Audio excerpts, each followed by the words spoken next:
Assalamualaikum warahmatullahi wabarakatuh. Selamat pagi pemirsa, senang sekali saya Farid Hasan menjumpai Anda dalam Tawakal. Dan pemirsa di studio sudah bersama kita Ibu Dina. Assalamualaikum Ibu Dina. Waalaikumsalam. Ya, apa kabar Ibu? Baik. Baik, Alhamdulillah senang sekali. Terima kasih Ibu sudah mau bercerita nanti di Tawakal. Iya. Dan pemirsa selain Ibu Dina juga sudah hadir Ustadz Bukhari Muslim. Assalamualaikum Pak Ustadz. Waalaikumsalam warahmatullahi wabarakatuh. Sehat Mas Farid? Sehat Alhamdulillah. Terima kasih juga Pak Ustadz sudah hadir bersama kami. Dan mudah-mudahan nanti tausiah apa yang Pak Ustadz berikan ke Ibu Dina nantinya bisa bermanfaat baik untuk Ibu Dina maupun untuk keluarga di rumah. Dan Ibu Dina boleh cerita. Tadi kan kita udah sempat ngobrol. Ini Pak Ustadz, Ibu Dina ini katanya ada masalah dengan mantan pacarnya, betul? Iya, betul. Dan Ibu Dina ini menduga kalau mantan pacarnya itu udah ikut campur ke rumah tangganya melalui hal yang gaib. Dalam arti kata ada guna-guna di situ. Betul begitu Ibu Dina? Iya, betul. Boleh diceritakan? Saya kan punya pacar dan mantan pacar saya itu bikin saya guna-guna saya biar supaya saya tuh karena dia nggak mau putus gitu ya. Saya dibikin sakit. Dina, maksud kamu apa blokir kontak aku? Aku kan udah bilang sama kamu, kita tuh udah gak ada hubungan. Kamu gak ngerti-ngerti ya? Oh, soal cewek itu ya? Aku nggak ada hubungan apa-apa sama cewek itu. Aku cuma temenan biasa, Dina. Ah, udah dia buat alasan kamu. Kamu tuh terus alasan kayak gitu ke aku. Udah basi tau nggak? Udah deh kamu pergi aja dari sini. Dina. Kamu Dina, pergi Dina, Dina, apaan? dengerin aku. Apaan? Ini penjelasan aku, Dina. Ku nggak terima lo giniin. Ku bakal nyesel seumur hidup. Lu lihat nanti. Dina. Enak bener ya lu mutusin gua. Lu lihat nanti. Lu bakal gue bikin sakit dan terus inget gua. Lu rasain nih.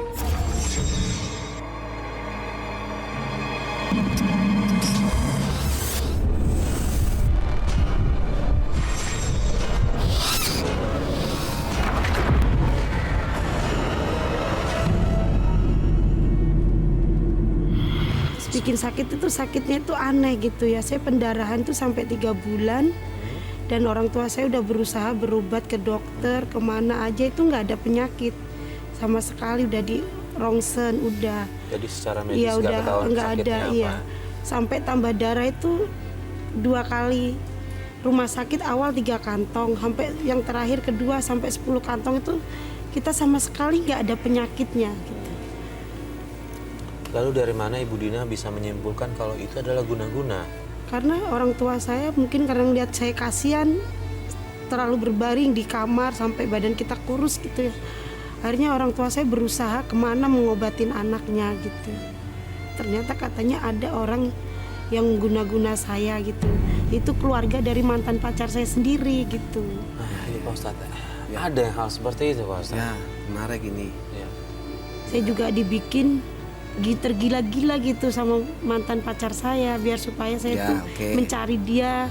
Saya tuh memang apa ya istilahnya sampai makan aja nangis inget dia gitu, pengen ketemu, pengen nyari dia kemana dia gitu. Ya, Bu Dina, pertama begini Mas Farid. Ya. Kan tadi saya bilang berbukti bahwa orang ini menggunain kan bahasa kitanya mempelet apa? Ya. Mempelet. Agar kita ini cinta sama seseorang. Ini adalah bagian daripada sihir. Sihir itu adalah upaya orang ingin mempengaruhi orang. Macamnya kalau kita buka tafsir Ibnu Katsir banyak sekali. Kalau ada 12 macam kalau di tafsir Ibnu Katsir. Nah, di antaranya adalah ini pengasihan ini. Nah, biar orang kasihan terus cinta terus. Ini bagian dari sihir. Dan ini haram, termasuk dari kemusyrikan. Sesuai dengan hadis man ata'arrafan, barang siapa mendatangin arraf. Arraf itu orang yang pura-pura tahu. Siapa itu? Mohon maaf, dukun.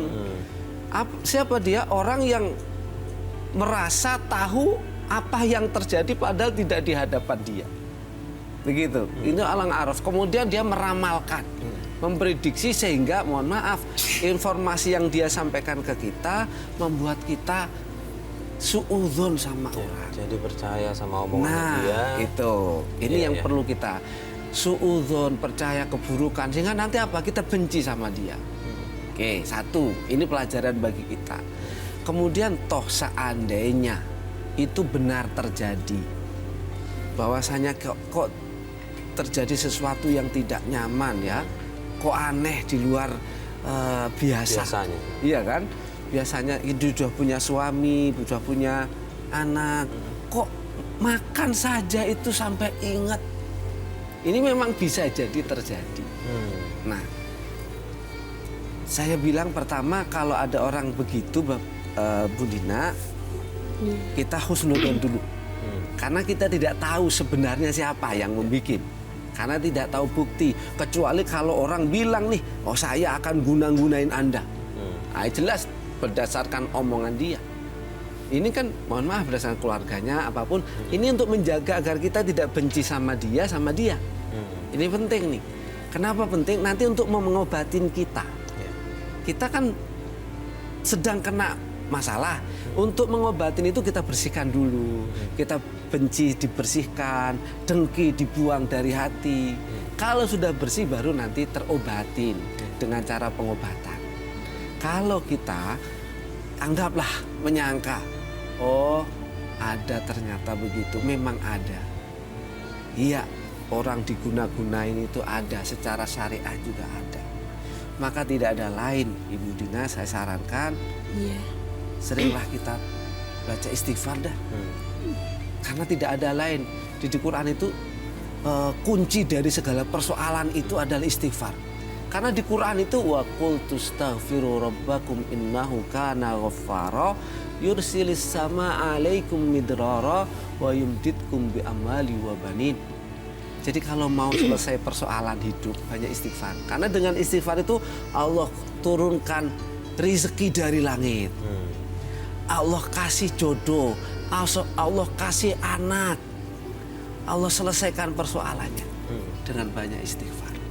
Saya kira usaha pertama itu Ibu Dina.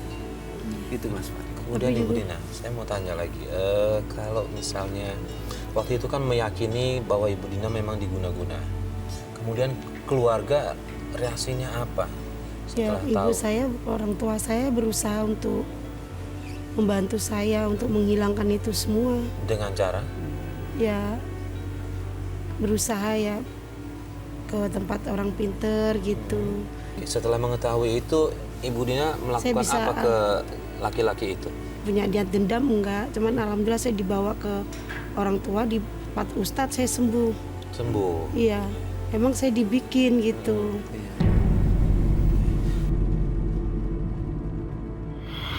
Terakhir kemarin sempat 6 bulan ini saya terulang lagi gitu. Datang lagi. Iya, Oke. Terus pada saat itu, pada saat rentan waktu itu, gimana Ibu melepas dari guna-gunanya dia itu seperti apa? Apa yang Ibu lakukan? ya akhirnya kan saya menikah tuh. Terus saya menikah, ini bisa terulang lagi dengan pernikahan saya gitu. Pas dalam pernikahan saya ini udah lama juga bisa terulang lagi Nah, gitu. pada saat menikah itu suami tahu kalau Ibu diguna-guna? Nggak tahu. Nggak tahu? Nggak bilang ke suami kalau Ibu ada masalah Enggak. dengan itu? Ibu Dina, saya sarankan memang di sebuah keluarga itu sebaiknya ada sebuah komunikasi lah. Keterbukaan. Biar suami tahu juga. Ini menunjukkan bahwa kita ini ada masalah itu pengen diselesaikan bersama. Toh sekarang sudah menjadi suami istri, Ibu Dina sudah istri yang baik kan gitu kan? Kan suami saya orangnya kasar, Pak. Nggak pernah peduli sama istri. Tuh. Masya Allah. Ini di luar dugaan saya juga nih Mas Iya, Farid. ha-ha. Memang Iya, orangnya nggak gini. keras banget, Pak. Ya Ibu gini, saya kira itu terbaik. Kalau Ibu tahu ternyata itu tidak bagus, nggak apa-apa disimpan. Karena ada prinsip begini, kita tuh tahu maslahah untuk diri kita. Memang betul kaedahnya kita ini wajib ngomong yang benar. Tapi tidak semua kebenaran itu wajib diomongkan. Gitu. Kita ngomongnya baik, tapi ada kalau kita ngomong ternyata malah membuat masalah. Lebih baik nggak usah ngomong. Iya, dia kan sering mukulin saya.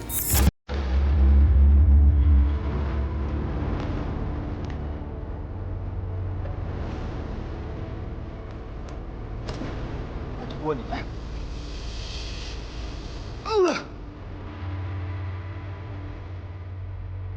Tuh perempuan ngapain aja dari tadi tuh? Bukannya nyiapin pakaian gue buat kerja. Dina! Dina, kesini cepet Dina! Gue bilang sama lu, Gue kasih tahu. Lu itu bisanya ke gue tuh minta maaf aja. Lu tahu nggak? Lu itu bisa disebut bini yang nggak tahu diri dan nggak becus ngurus rumah tangga. Ngerti nggak lo? Ngerti nggak? Maaf, Mas.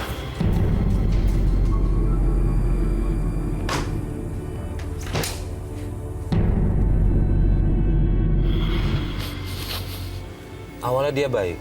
Awalnya dia baik. Mungkin nggak ibu terpikir kalau dia melakukan itu karena memang juga mohon maaf dikerjain juga sama mantannya ibu laki-laki itu. Bisa seperti. Sempat berpikir seperti itu. Iya, saya selalu teringat sama mantan saya. Jadi itu yang bikin suami berlaku kasar. Tidak. Di tengah perlakuan kasar itu, Ibu Dina selalu teringat sama mantan pacar. Iya. Ya, begini Mas Farid. Oke, saya kira kita harus bantu Ibu Dina. Iya. Pemirsa, memang banyak kasus begini. Pertama, saya sarankan Ibu Dina tadi banyak istighfar. Memang untuk mengobatin sebuah penyakit yang tadi tidak kelihatan lah ya, guna-guna. Ini bagian dari sihir. Ini ada dua cara. Pertama dari cara pribadi. Kita pengen mengobatin diri kita. Pertama apa? Kita bersihkan dulu nih hati kita. Jangan ada benci sama orang, jangan ada iri dengki sama orang. Ini modal awal. Karena setan tuh masuk karena kedengkian, kebencian sama orang. Kalau sudah sama-sama setan, perang. Nah, kita bersihkan dulu. Itu. Nah, caranya untuk yang pertama itu tadi kita banyak zikir. Setan itu masuk ke kita karena hati kita kosong. Maka kita penuhin. Ala bidzikrillahi tatma'innul qulub. Allah mengatakan, bukankah dengan cara zikir itu hati menjadi tenang? Kondisi beliau Ibu Dina sedang tidak tenang.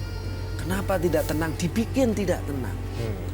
Seharusnya dia harus patuh sama suami, fokus mendidik anak-anaknya, fokus pekerjaannya, dibikin tidak tenang. Karena ada sebab dari luar. Maka tidak lain dengan zikir. Zikirnya apa? Baca istighfar. Itu yang paling pendek. Nah, yang kalau kita mau nambah lagi, ini berdasarkan riwayat Ibu. Ibu Dina sholat rajin. Alhamdulillah. Yang penting 5 waktu nggak boleh. Iya, dan suami saya nggak pernah bekerja, Pak. Suami saya tuh. Ya, nanti Bu, maksud saya kita satu-satu. Ibu setiap habis sholat, jangan kurang baca istighfar 70 kali. Kalau misalnya nggak sempet sambil jalan, sambil berdiri, sambil duduk, istighfar. Kemudian, ini untuk menolak pribadi nih, agar tadi guna-gunanya hilang. Bacalah ayat kursi.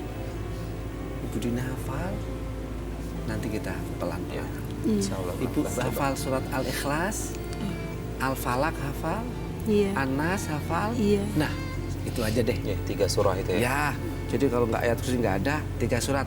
Al-Ikhlas, Qul huwallahu ahad, Qul a'udzu birabbil falaq, Qul a'udzu birabbin nas. Nanti kalau baru kita ayat kursi. Yang kedua caranya, ini dari pribadi nih. Memang betul, Mas Farid boleh datang kepada orang yang kita anggap bisa mengobatin kita. Begitu. Bukan arrofan yang pura-pura tahu padahal nggak tahu. Begitu. Siapa itu yang kita yang asumsinya dia cuma berkata ya. Betul, informasi kadang-kadang Anda di ini, ada ini gitu. Nanti biasanya jalannya itu mohon maaf yang menyalahin syariat. Gitu. Padahal dari zaman Nabi sudah ada loh orang-orang begini diobati dengan apa? Dengan istilah dalam syariahnya ruqyah. Nah, gitu. Boleh datang kepada kiai, pada ustadz untuk apa? Mendoakan. Nah, tadi sudah dilakukan. Itu Mas Farid diantaranya.